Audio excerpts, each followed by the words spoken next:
الحمدللہ وحدہ والصلاۃ والسلام علی من لا نبی بعد اما بعد۔ اسلامی بھائیوں،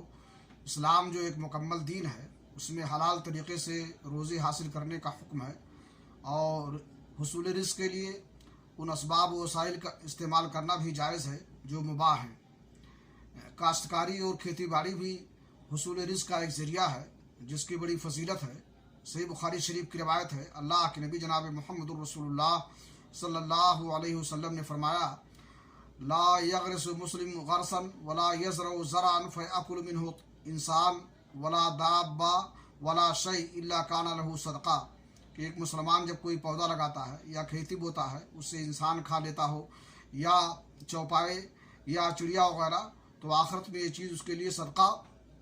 ہوگی۔ یعنی مسلمان کھیتی باڑی کرتا ہے، کاشتکاری کرتا ہے، اس سے چوری ہو جاتی ہے یا وہ چیز تلف ہو جاتی ہے یا کوئی غصب کر لیتا ہے اور اس پر وہ صبر کرتا ہے، تو اللہ رب العالمین اس پر اسے آخرت میں اجر و ثواب سے نوازے گا اور یہ چیز اس کے لیے صدقہ ہوگی۔ اللہ رب العالمین ہمیں توفیق بخشے کہ ہم حلال طریقے سے روزی حاصل کرنے